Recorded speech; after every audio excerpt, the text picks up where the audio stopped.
Sensational. Comment and subscribe.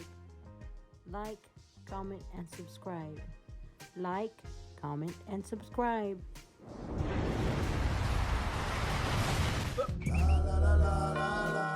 Allegations. A lot of So niggas. you believe all those allegations to be I ain't true? gonna say all, but Diddy done fondled some niggas before. Take that. Like, man, I don't care what nobody say. 'Cause I don't know. I'm just saying allegedly, but from what I'm seeing, his the way he act around certain men. You seen that video? You ain't never partied with me before, though, daddy. No another man calling another man daddy like that. Yeah. Diddy fondling them, boy. He give him, man. He give him a lot. Money and power. People do anything for it, man. Damn. People do anything to be famous, man. And Diddy know that. That's how he control him. You want to be big? Yeah, I want to be big, Diddy. All right, give you $1 million. I'll blow you up in 2 months.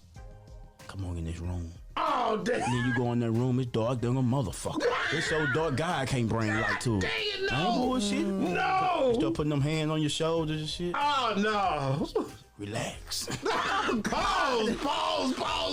Stop. Diddy and that bitch going down. I'm a savage!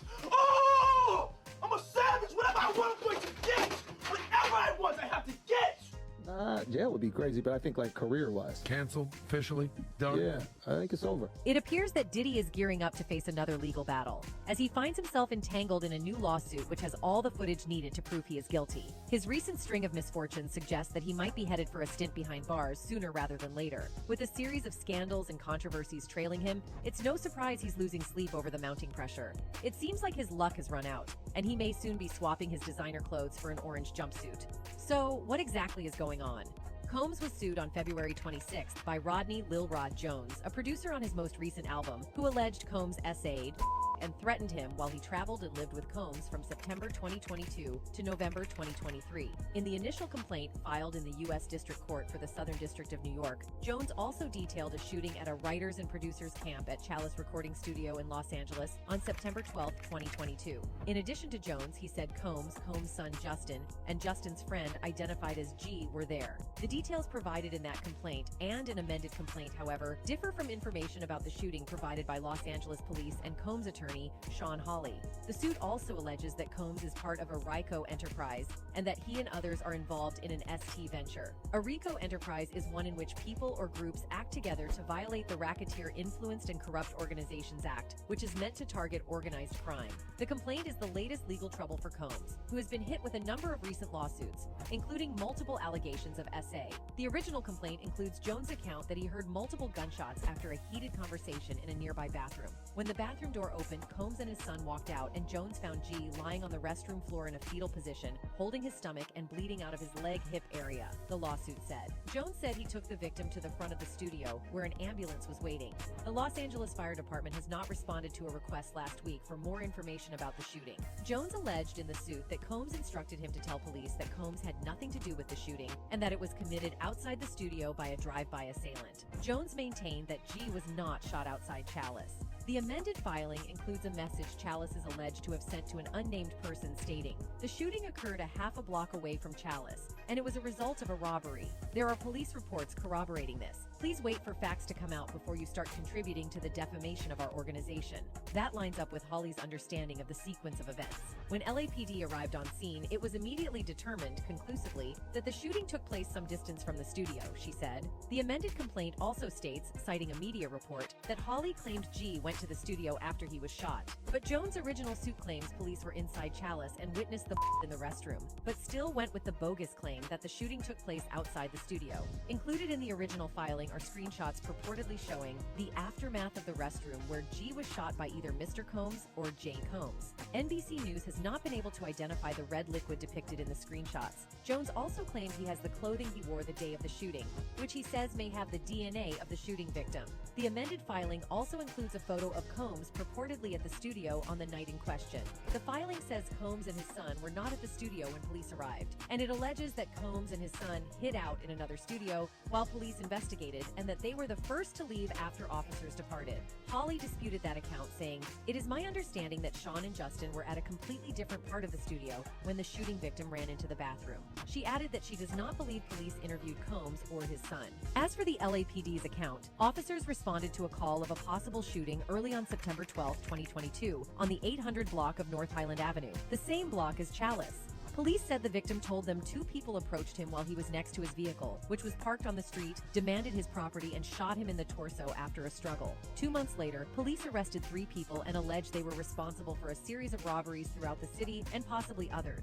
In the original complaint, Jones alleged that Combs called Jones in August 2022 to request that Jones produce several songs on the R&B album, the Love album, Off the Grid, which was released last September and was nominated for a Grammy. Jones alleged in the original complaint that over their time living and working together, Combs essayed him multiple times. He said he was also forced to solicit S workers and perform S acts with them to please Combs. Puff and Ja Rule runs out the room. Puff got his towel, Ja grabbing his towel, but they naked.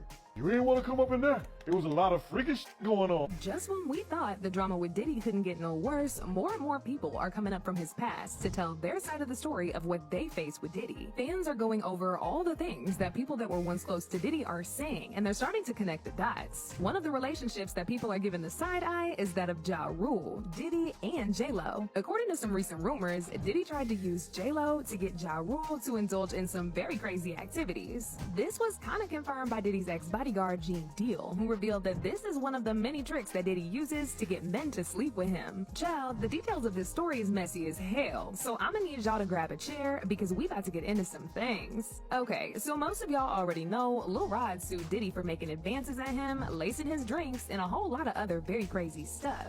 He name-dropped several people, including Young Miami, Justin Combs, Christian Combs, CBJ, and hinted at Usher and Meek Mill also indulging in some activities. Per the court documents, in a desperate attempt to convince Lil Rod to give up them cheeks, Diddy would parade around in front of him with no clothes on, and at one point even told Rod about how he was hooking up with Usher and Meek Mill, as well as sleeping with Stevie J with the promise of getting Stevie a Grammy. However, once this whole story started going around, people couldn't help but wonder if Diddy was the one responsible for the switch in Ja Rule's life, which ultimately led to the downfall of his marriage. Some people even went as far as saying Diddy used J-Lo to get Ja Rule to make him his boy toy. Now, for those of y'all who didn't know, J-Lo and Diddy were in a relationship from 1999 to 2001. This relationship was very traumatic for J-Lo because Diddy was allegedly mistreating her and cheating on her with multiple women. This was confirmed by his former bodyguard, Gene Deal, who said that Diddy would sometimes bring over both men and women to the same house that he lived in with J-Lo. There was even a point in time where he sneaked in Karine Steffans to give him some you-know-what while J-Lo was downstairs. And while Jennifer was upstairs, he was down there getting a flick from her. Did she ever find out? She know now. And you said the female name was Karen? Yeah, Superhead. Oh, okay, Corinne Steffens. You gotta say the full name, man. Yeah, I thought it was her. Apparently, he tried to talk J-Lo into having freak-offs with him just like he did Cassie, but since she refused, he just snuck him into the house and did whatever he wanted to do regardless. They eventually broke up, but that's when J-Lo started getting closer to Ja Rule, and within the same year of her breaking up with Diddy, she said her and Ja started sparking dating rumors, and even released their hit song together, I'm Real. But this relationship already had a lot of red flags from the start. Apparently, Ja was already very close friends to both J-Lo and Diddy at the time, and many sources speculate that Diddy tried to use J-Lo to get Ja Rule in his bed. At the time, there were rumors of Diddy sneaking several men into seducing them by using women. Apparently, he would suggest to some of the guys in the industry that he wants to have an intimate group session with them and another woman. But when these men came and started doing the you-know-what, Diddy would allegedly provide them a whole bunch of drinks in the middle of the act and slowly start messing with and easing them onto getting freaky with him instead. And that's also something that Gene said he witnessed while working for Diddy. Pretty. Bye, Felicia. Be the best you can be. Love your family, love your friends.